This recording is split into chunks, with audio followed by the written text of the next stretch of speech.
안녕하십니까. 예, 예.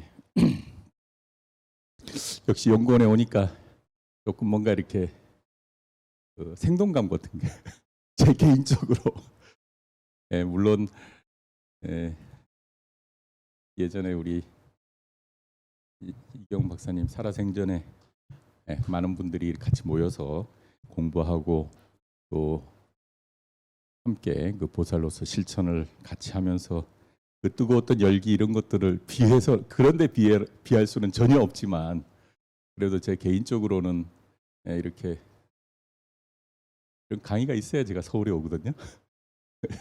요새 저기 학교에 이렇게 있다 보면 너무 이렇게 요새 대학이라는 곳이 참 좀 애매해.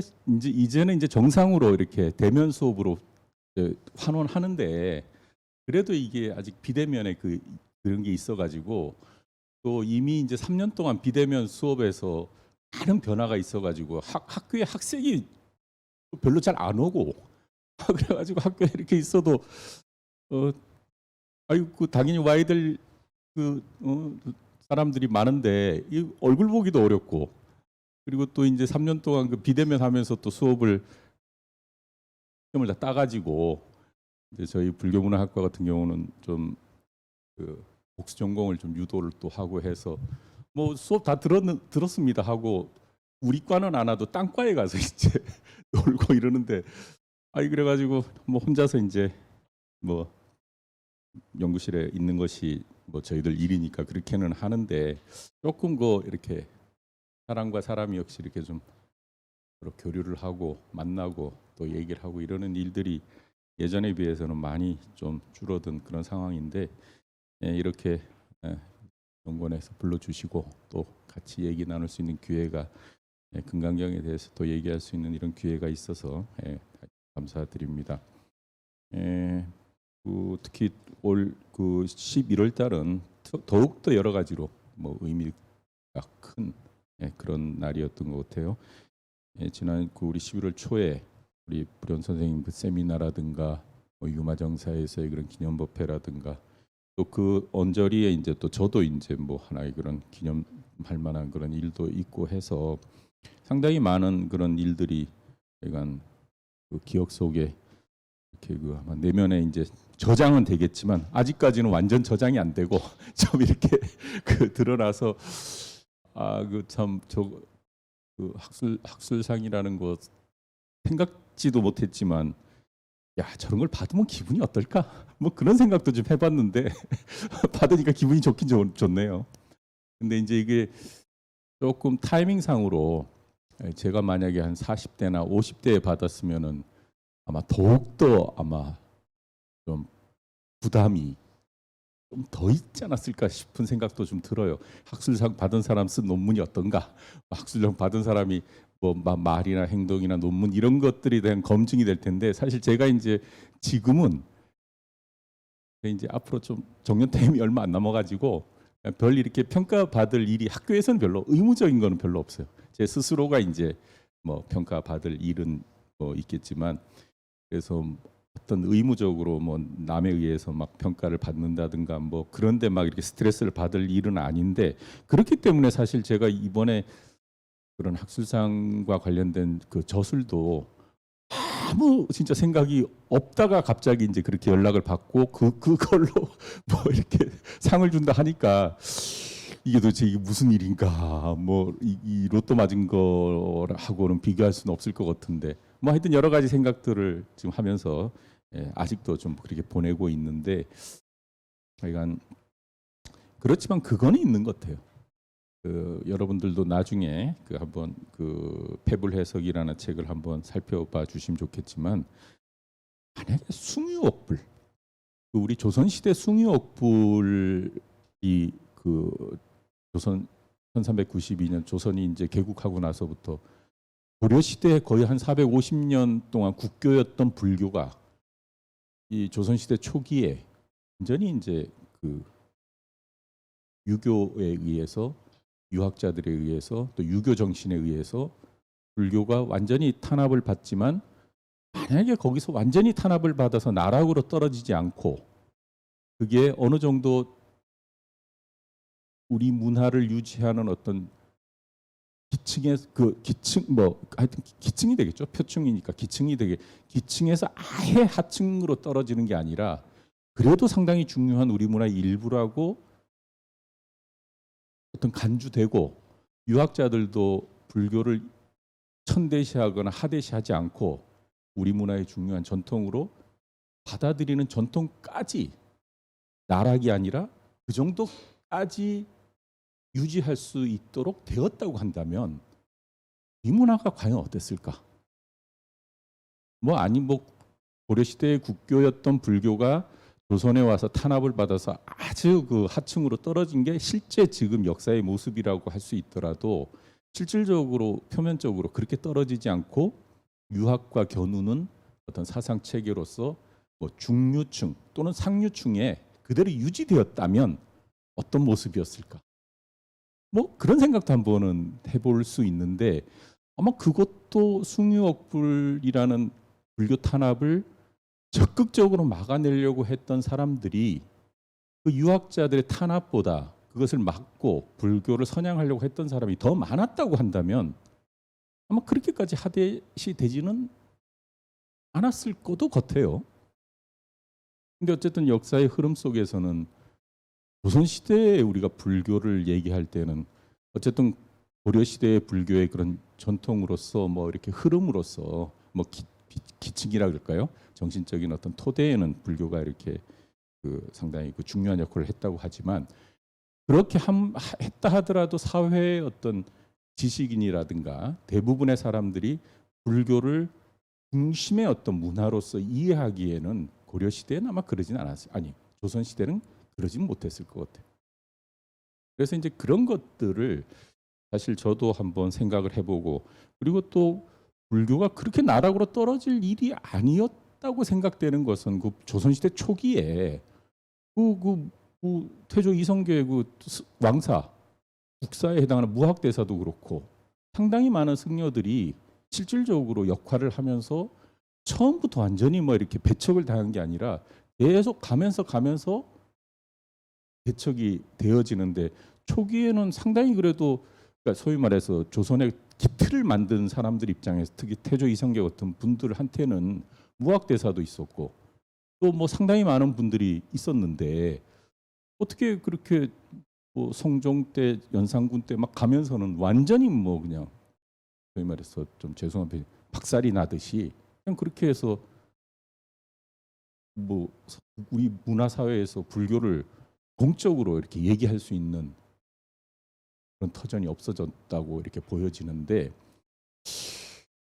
그 저는 뭐 사실 좀 그런 것들이 좀 궁금한 것도 이제 좀 있었지만 하여튼 그런 것은 이제 일본으로 이렇게 좀 대비를 시키면 사실 일본의 그 명치 초기 1868년부터 한 10년 기간이 딱 그런 기간이거든요. 불교를 탄압받았던 기간이고 5년까지는 1872년 68년부터 72년까지는 극단적인 탄압을 받고 그 다음에 이제 한 10년까지는 그래도 이제 탄압은 받았지만 5년 정도에 비해서는 좀 약하게. 근데 그 10년 동안의 일본의 불교의 모습이 지금 일본에서 이번에 뭐 아니 한 몇 년 전에 나온 책이지만 그 문고본 책 제목이 불교 말살이라는 책이 있어요. 불교 말살. 그 불교 말살이라는 책을 쓴 사람이 이제 하여튼 저널리스트가 쓴 건데 그 불교 말살 그게 딱 제가 연구하는 그 시기 명치 유신부터 한 10여 년 정도 동안에 완전히 극단적인 정부에 의한 불교 탄압의 실제적인 모습. 그러니까 정신적인 탄압이 아니라 일본이 뭐 오랫동안 이제 그런 문화적으로 뭐 탑을 세운다거나 불상을 세운다거나 지장보살을 세운다거나 하는 많은 그런 것들이 그냥 이렇게 하루아침에 다 절에 있는 뭐 통동 불상이나 이런 것들은 뭐 무기를 만든다. 그냥 꺼내가지고 무기를 만든다거나 뭐 목조들은 그냥 뭐 다른 집을 짓는 그런 제목으로 삼는다거나 또 승려들을 다 환송시킨다거나 이런 일들이 강제적으로 또 실질적으로 노골적으로 드러난 게 사실 그 명치 시대에 그게 이제 사실 패불 해석이거든요. 그래서 불교를 그러니까 부처님을 유폐시키고 부처님을 폐쇄시키고 석가모니를 훼손한다. 하는 이제 그런 뜻으로 폐불 해석인데 그렇게 폐불 해석이 되어졌는데도 불구하고 10여 년 기간 동안 그렇게 불교의 탄압이 이루어졌는데 그 탄압한 장본인인 명치 정부가 세운 최초의 대학인 도쿄 대학에 불교 강자가 생기는 거예요. 사실 그거는 역사적으로 보면은 불교 강자가 세워지는 게 아니라 신도 강자가 세워져야 되는 게 맞을 것처럼 느껴질, 객관적으로 볼 때는. 근데 신도 강자가 아니고 불교 강자가 세워지고 그 불교 강자가 1877년에 이제 도쿄 대학이 세워지는데 1879년 2년 뒤에 바로 불교 강자가 세워지고 그 불교 강자가 1881년에는 인도 철학이라는 말로 정립이 되어져서 그 1881년부터 거의 100여 년 동안 인도 철학이라는 말로 그렇게 써왔던 거예요. 그러니까 초기에는 이제 인도 철학이 불교를 지칭하는, 그래서 그런 어떤 참 폐불 해석이라는 불교 탄압 속에 왜 어떻게 도쿄 대학에 저 명치 정부가 극단적인 탄압을 했던 명치 정부가 세운 학교에 불교 강좌를 허용하고 또 인도 철학이라는 말로 학문적으로 불교를 소위 말해서 조장한 거죠. 이렇게 증진시키고. 그래 이제 그런 것들이 아주 오래전부터 이제 제 개인적으로 좀 궁금하기도 하고 뭐 그래서 이제 뭐 그냥 어디 가서는 이제 그런 얘기에 대해서 막 얘기를 막 이제 하고 이랬는데 어느 순간에 대해서는 이거를 좀 진짜 이렇게 단막극처럼 이렇게 말하고 돌아서면 잊어버리는 게 아니고 뭐 정리도 좀 해놓고 좀 뭘 해야 되지 않을까 하는 생각이 좀 들어가지고 이제 하여튼 뭐 살펴보고 정리하고 그랬던 것이 이제 그건데, 사실 뭐 제가 쓴 그 폐불 해석이라는 책을 우리 한국으로 무대를 옮기면은 뭐 조선시대 숭유억불로부터 복을 하는 뭐 그런 것도 될 수 있지만 또 달리 보면은 지금 현재의 한국 불교가 상당히 좀 어떻게 보면은 뭐 전통으로서야 뭐 종단도 있고 하니까 뭐 이렇게 뭐 아쉬울 거 없죠.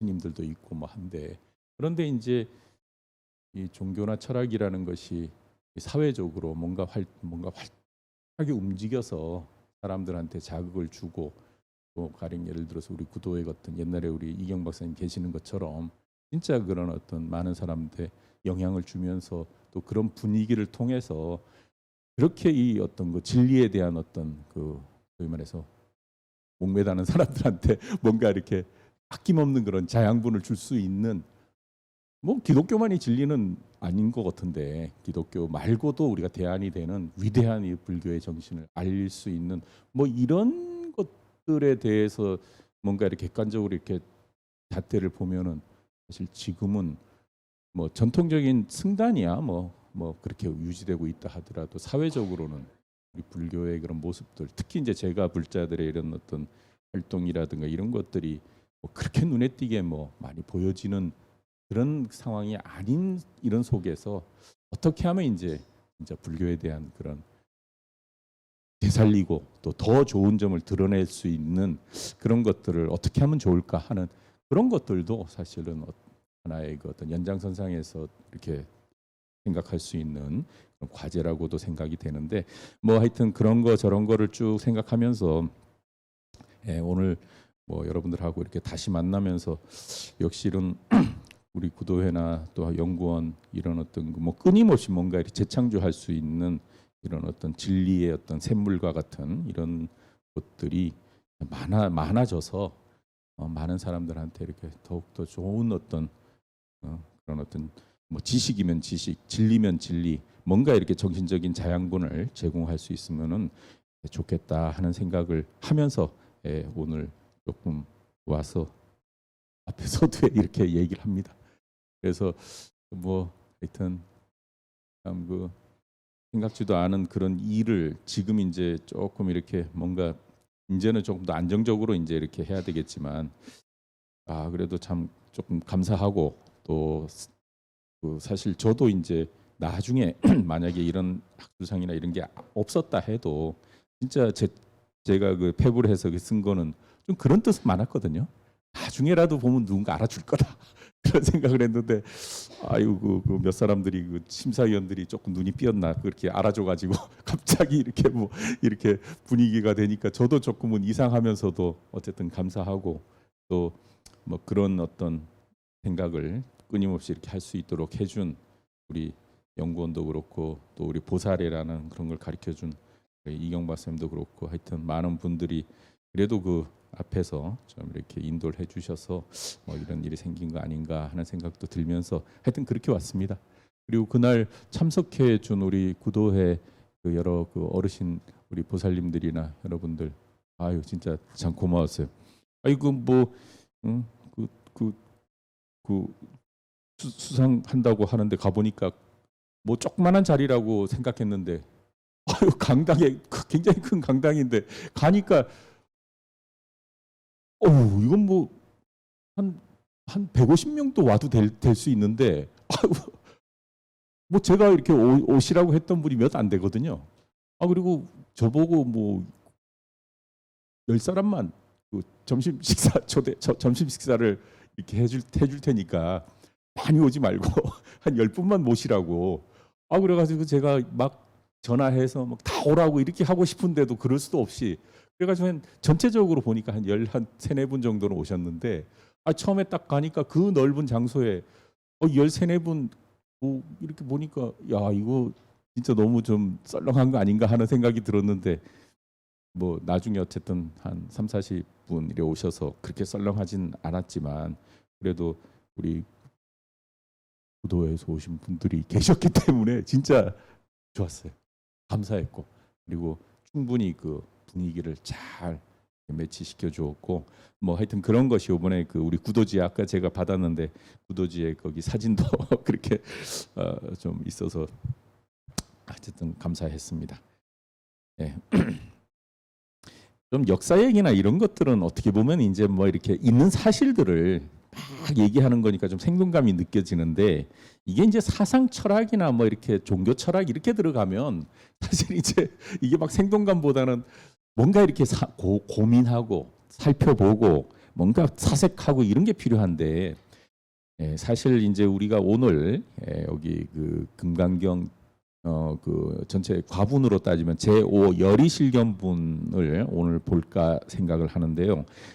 사실 이 종교 철학이라든가 사상이나 이런 것들은 이게 이제 진짜 사색을 하고 생각을 하고 계속 꾸준하게 생각을 안 하면은 사실 이게 무슨 의미인가 하는 것이 사실 이게 굉장히 그 스스로에게도 이렇게 의심이 되어지는 경우가 참 많아서 이게 역시 그래서 이제 사실 제가 약간 뭐 그 역사적인 거에 관심을 갖고 또 현실에 대한 뭔가 이렇게 관심도 그런 역사적인 거를 좀 전제로 해서 이렇게 좀 제 딴에는 하여튼 이렇게 한번 다시 살펴보는 뭐 그런 기회를 가진 것이 이제 그런 책이지만 이제 제가 예전부터 해오던 것은 하여튼 이런 사상이나 철학 이런 거에 대한 얘기로서 이제 우리가 이렇게 보고 또 금강경은 제가 또 뭐 대학에서도 한번 또 이런 식으로 여러 그 번역본들을 전제로 해서 한번 살펴보기도 하고 했는데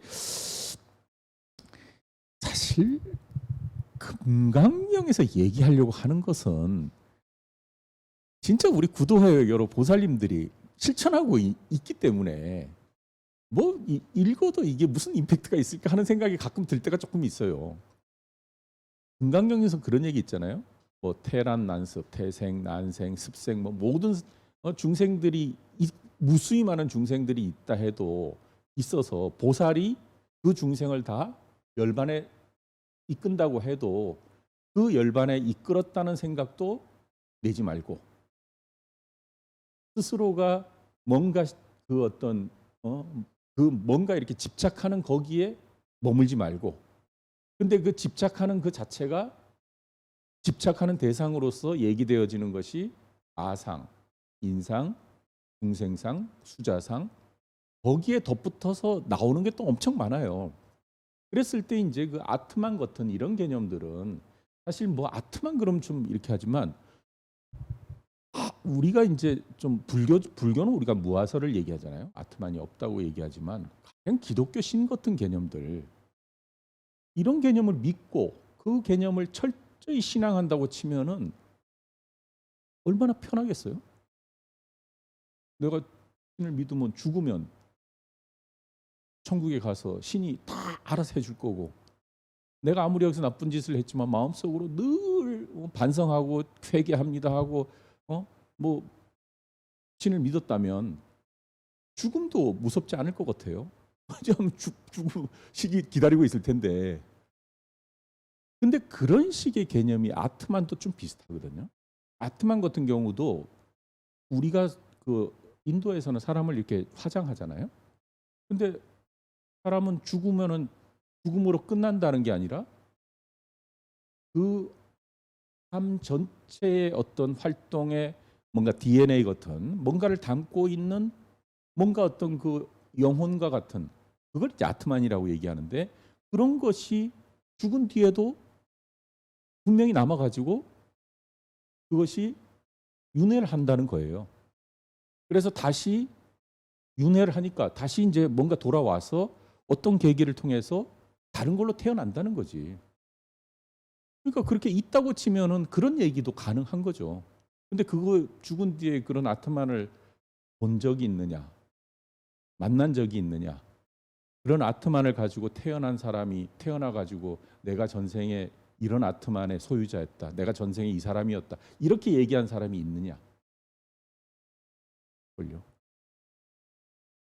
근데 그런 게 있다고 뭐 최면술이나 뭐 과학에서 얘기하지만 그거는 뭐 완전 죽음의 경지에 안 간 정신적인 어떤 것으로 뭐 그렇게 얘기한다고 치면은 그렇게 되지만, 진짜 돌아가신 분, 이건 진짜 실례지만 우리 이경 박사님 아니면 저희 아버님 돌아가셨는데, 야 임마 내가 지금 여기 환생해서 여기 있어, 빨리 와서 인사해. 아, 예, 그럼 잽싸이 가죠. 근데 세상에 그런 일은 없을 것도 없고 없겠죠. 그런데 그거는 현실적인 문제로 아트만이 있다고 치면은 그렇게 문제 의식을 가질 수가 있는 건데, 사실 뭐 그렇지 않으니까. 그렇지만 우리 인간의 어떤 사유 방식이나 의식 속에서는 살아있는 동안에는 굉장히 많은 생각들이라든가 그 인간 내면에 많은 깊이 있는 의식과 여러 가지가 있기 때문에 사실 그런 생각들을 하는 거죠. 그래서 그 신이라는 이런 개념을 우리 불교인은 뭐 별로 없지만 뭐 기독교 믿는 사람들은 거기서 신이라는 개념을 빼면은 오히려 뭐 또 신의 아들 예수를 또 빼면, 예, 그 기독교의 그 원리가 성립이 될까요? 그 신이 뭐 성부, 성자, 뭐 하여튼 뭐가 이렇게 그런 개념을 철저히 믿으니까 그렇게 하는데, 그리고 그렇게 해서 뭐 돌아가시면 뭐 한 천국에 태어난다, 이런 게 이제 그 논리에서는 또 뭐 맞긴 맞겠죠. 그리고 살아있는 사람들이 그런 얘기를 또 계속 하니까 계속 믿으라고 하고 뭐 계속 얘기하니, 그런데 불교인들은 그럼 뭘 믿느냐? 아트만도 우린 신도 안 믿고. 그리고 이제 그것뿐만이 아니라 아트만, 그 다음에 아상, 인상이라는 게 이제 그 뿌드갈라라는 거죠. 뿌드갈라. 아상, 인상, 중생상은 사뜨바고, 아상, 인상, 중생상, 수자상은 지바가 이 목숨 이런 거거든요. 생명력. 나를 이렇게 뭔가 이렇게 만들어주는 뭔가 근본 뭔가가 있는데, 사실 그거는 알기가 참 어려운 거죠. 왜냐하면 이미 그 자체로서 이제 다 이렇게. 그래서 지난번에도 한번 말씀을 드린 것 같은데, 그 우파니샤트에 보면 우파니샤트는 그 아트만에 대한 얘기가 굉장히 많이 나와요. 그래서 제가 우파니샤트라는 텍스트를 그 석사 논문 때 제가 우파니샤트 논문을 썼는데, 그 우파니샤트에 보면 그 아트만을 설명할 때 그렇게 해요. 내가 지금 말하는 거, 내가 지금 보는 거, 내가 지금 듣는 거, 내가 지금 행동하는 이 모든 것은 아트만에 의해서 이루어진다. 그런데 그 아트만에 의해서 보는 거, 듣는 거, 모든 거 이루어지만 아트만 자체는 보여지지 않고 들려지지 않고, 아트만을 아무리 말로 해도 아트만을 표현할 수 없고, 그런 식의 얘기가 우파니샤트에 나와요. 그래서 그 우파니샤트의 그런 활동 무대에서 보여지는 많은 그런 현자들이나 성자들은 소위 말 철학자들은 진리를 찾아가는 첫 번째 목표가 아트만이 뭔가를 정확하게 이해하는 것이 첫 번째 목표예요. 그래서 아트만은 인간의 육체다. 아트만은 인간의 정신이다. 아트만은 인간의 깊은 내면 의식이다. 그리고 아트만은 수면에서 잠자고 있을 때 아주 꿈도 안 꾸고 제 쥐중긋듯이 있는 그 상태에서 보여지는 의식이다. 여러 가지 얘기들을 실제 그렇게 해요. 그래 이제 그런 것들을 계속 그게 철학적인 과제니까. 아트만에 대한 탐구가 철학적인 과제니까 이제 그런 것들이 부처님도 아마 고민 엄청 했을 거예요. 아트만이 과연 뭔가?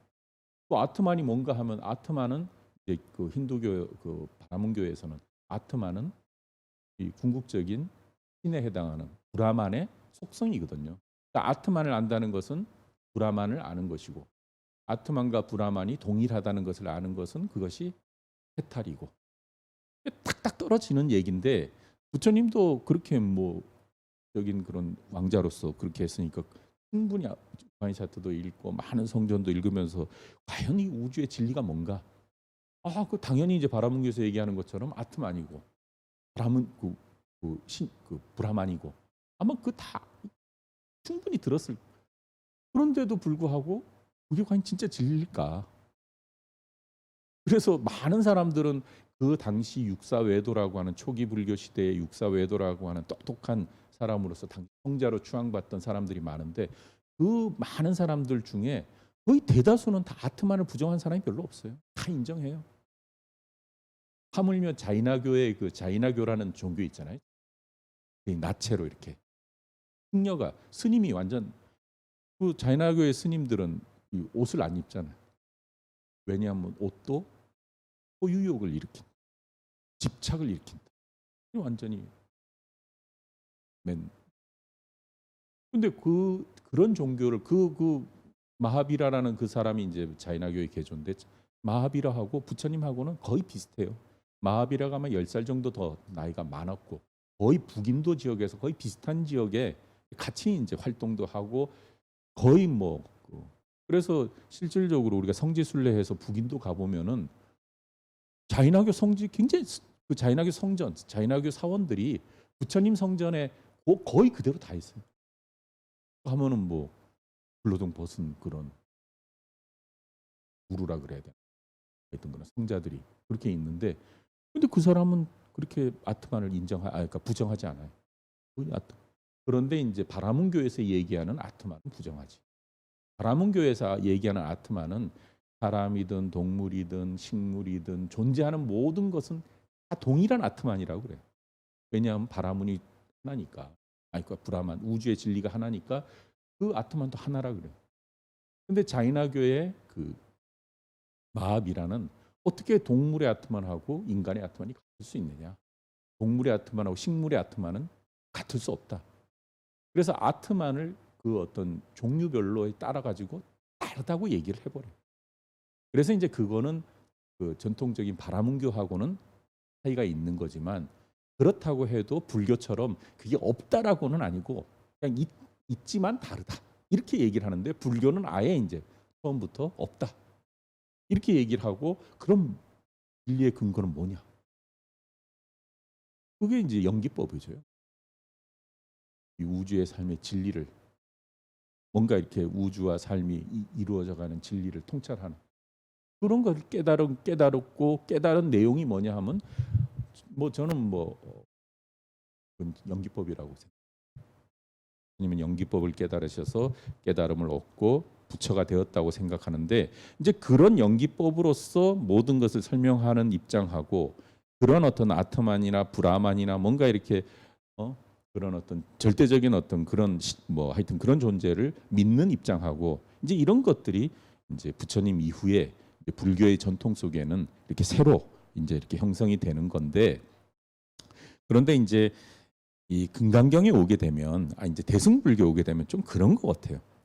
그래서 뭔가 집착하지 말라고 하는 것이 사실 이거는 우리 구도회나 보살님들이나 많은 사람들이 좀 적으로 이렇게 성숙해 가고 참 뭐 젊었을 때 참 힘들고 어려울 때는 막 돈에도 집착하고 뭐 살아가면서 물질에도 집착할 수밖에 없는데 자기의 그런 것이 어느 정도 이렇게 갖춰져 있으면 저는 집착이 아니라 내가 이거를 다른 사람한테 좀 도와도 주고 우리가 인간이 같이 살아가니까 좀 도움도 주고 같이 이렇게 공감할 수 있는 공유할 수 있는 세계를 아마 이런 생각도 할 것 같아요. 그게 꼭 무슨 종교 진리 이런 게 아니고 그랬을 때 그런 사람들의 마음 만약에 어떤 돈이라든가 뭔가 부족하고 내가 지금 아무것도 없는데 이게 있어야 되고 저것도 필요하고 만약에 그런 마음을 갖고 있으면 내 거를 남한테 주기가 왜냐면 나도 내가 이미 그 먹고 살기가 힘든데 이게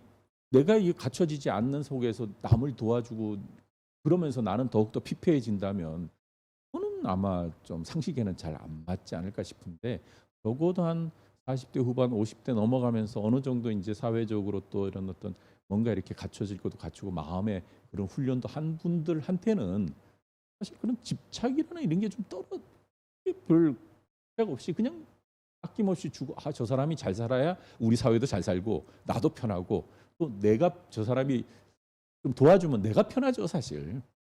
그런 마음에서 뭔가 물질이든 아니면 뭐 말도 그렇고 모든 것도 그렇고 그런 것들을 집착이나 이런 거 하지 않고 그냥 있는 그대로의 어떤 마음으로 남한테 이렇게 도와주고 뭐 이렇게 한다고 하면 그런 내용이 내가 볼 땐 이 금강경 예의가 아닌가 하는 생각이 좀 들어요 사실. 그래서 우리가 지난번에 그 여기 제 4장에서 그 바수투라는 얘기도 나오고 뭐 여러 가지가 나왔는데 하여튼 이것도 다 집착의 대상이거든요.